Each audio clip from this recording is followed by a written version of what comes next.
there's a huge design fail, and I'm going to share that with you today because it's really the worst design fail I've probably had in the 18, I guess this is build number 19, out of 19 builds that I've had. Like, I can't believe I did this. Carolyn came and picked up her van and left earlier this evening, so I ran up to the hardware store, and I've been trying to fly with this shiplap. I had shiplap in my old build, so I decided to do it again. Really like how it looks. I'm going right here with full 8-foot pieces because it's faster, and I like the staggered seams. Until I did it over here, I didn't realize how much I liked them. This is behind the refrigerator, the dresser, so I might start staggering them now. It's odd that I really like that. I was going to put a piece of, all these are 8-footers, and I was going to put a piece of trim right there, but I feel like the staggered seams give it some character. So I think above the dresser, you're going to be able to see it. Over here, I'm going to have a desk. You're going to be able to see it. So I may, although this is going to be behind the refrigerator, so, but I may start staggering some of them. And hopefully I'm going to have enough. So right here, this row is going to be probably the hardest. I have got a 12-volt cigarette lighter adapter. That's for a sleeping bag, or really just a sleeping bag. We really don't use 12-volt items. So sleeping bag, and then I've got a USB above the dresser, an outlet above the dresser, the 2 dimmer switches above the dresser. This is for the refrigerator and the microwave. The refrigerator, matter of fact, I'm probably just going to make it for the microwave because I always run my refrigerator DC.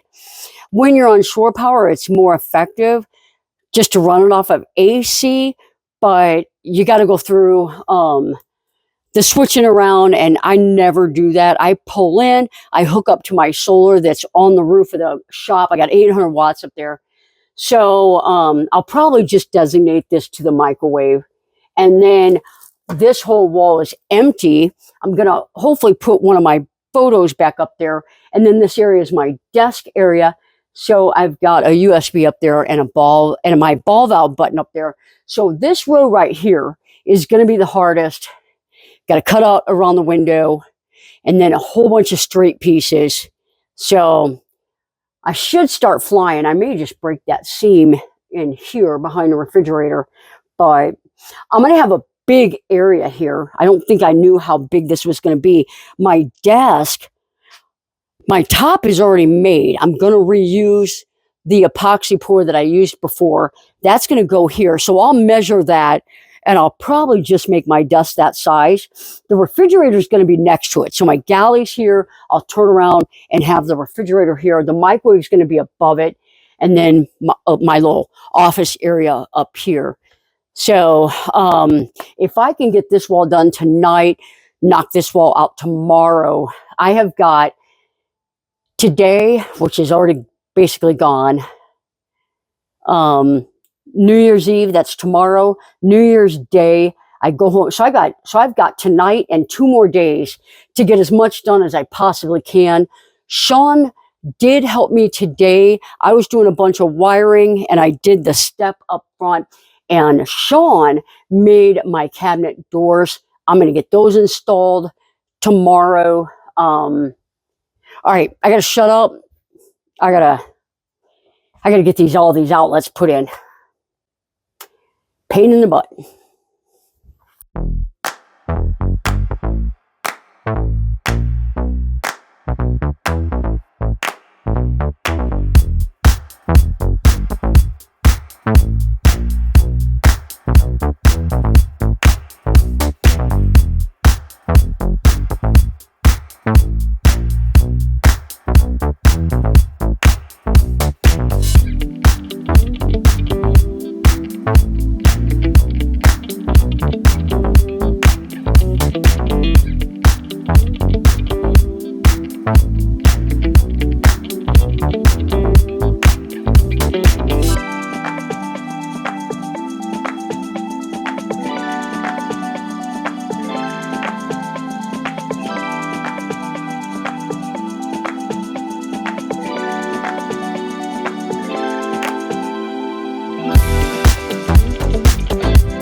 footage is the last footage that I was able to record.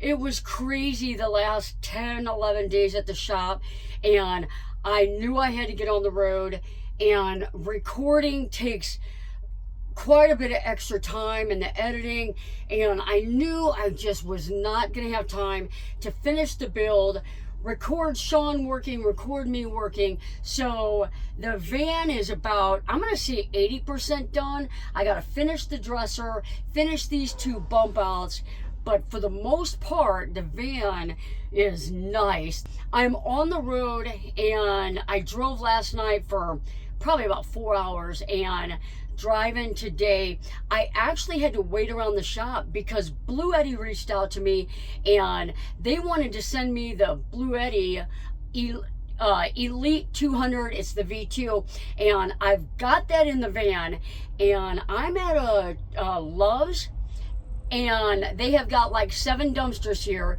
so I'm gonna unbox that. And this thing is about 40% smaller than the AC 200, which I recently found out will not fit under the bunk with the AC 200 Max.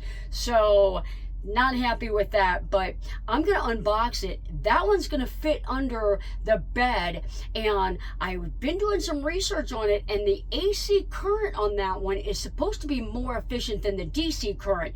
So I can't wait to see that, and I'm going to share those results with you guys. I'm going to be testing this out in Arizona, and if that AC efficiency is better, I'm going to love that, because we put a microwave in this build, and I need that AC current to not drain that battery. And as small as it is, it's got the same power as the Blue Eddy AC 200 Max and the P. So I am very interested to see how this works, to share it with you guys. The DC Charger 1 is coming as well. Les and Bernadette are going to bring that to me.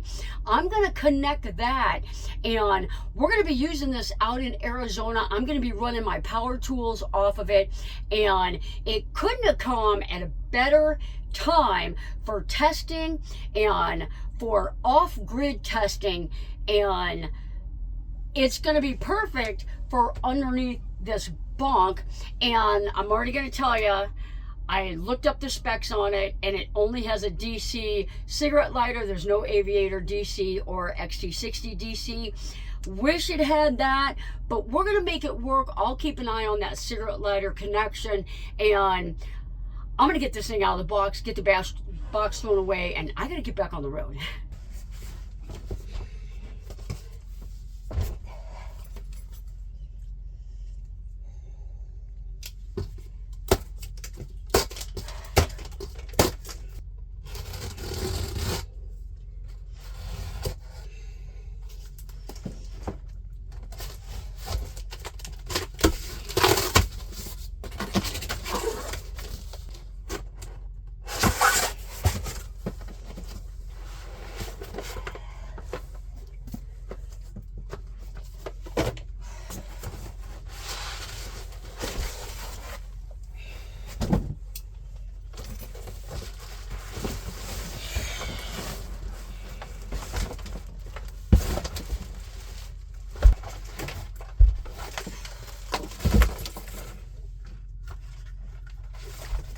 It says to save the box. I have a bunch of these boxes if for some reason I would have to send this back. So unfortunately, when you're living van life, you cannot keep the bite. Cannot keep the box. All right, guys, I'm almost to where I'm going to. This is my 3rd night sleeping in the van, and throughout the entire drive, I've been working on the van, putting the oil on the butcher block, and just trying to finish up some last minute details, and really liking how the van is coming out. As soon as I'm completely done with it, I'm going to give you guys a tour. I'm sure over the next 6 weeks while I'm out west, you're going to see a whole lot of the van.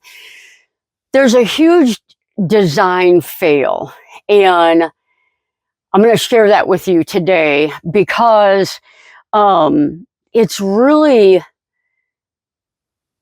the worst design fail I've probably had in the 18, I guess this is build number 19, out of 19 builds that I've had. like, I can't believe I did this. And I was in a hurry. We were down to the wire on getting out of there. And why in the world I gutted my van in the middle of another build is beyond me. But I did. And right now I'm ecstatic about it. But when I made the twin beds, they go together and make a full bed. It turned out perfect. I've got the braces. It turned out perfect. However, before I left, I took the van home. Kelly and I cut the mattresses, and I brought the mattress out here, and I kind of plopped down on the mattress and cracked my head on this edge. This is like it's probably 1.5 inches or more too low. And I could have made those shallower had I measured first, because I made the beds the very first thing. They have marine adhesive on them. Like, I'm not getting these down. Unless I probably do a little bit of damage. And I've already got my shiplap up. And I've done way too many builds to do this kind of a mistake. But now I have to just live with it. And I've been living it for the last 3 days. And I feel like most of the time I've kind of been, like hanging out. And so I feel like it's going to be okay. Kelly is shorter than I am. She's not going to have a problem. I don't know if I need to just buy a football helmet just in case. I have cracked my head, honestly, probably twice now. And so, it's one of those things. It just, it happened, and I'm going to live with it. I love the cabinet space. You can see I've got them all full. I'm going to put the struts on at the campground. I'm going to be at a campground for the next three nights, and I'll put these struts on, the latches on. Nothing has fallen out of these. So anyway, I got to do better. As soon as I quit making stupid mistakes like that, then I might be able to raise my prices. But it is what it is. And Kelly's like, oh, it's perfectly fine. Of course it is. But I'm only 5'6", was 5'7". Anybody that comes in here to visit, I'm going to feel bad if they crack their head. So can't really put anything on here that's not going to look bad. I love how everything looks. So I'm going to live with it. But live and learn, slow down. Don't tear out your van in the middle of a build. But I'm going to let you guys go. I'm going to be testing out that Blue Eddy over the next 6 weeks and do a road trip home with it. And I did try to charge it on my inverter yesterday, and it's not a pure sine wave, and I think that's the problem, but it wouldn't charge on my inverter. So I guess I did that the day before. But anyway, loving the design, except for the low cabinet here. And we're going to give you guys a tour before you know it. And I got to get on the road. Guys, take care. Thanks for following along. We'll see you guys on the next video.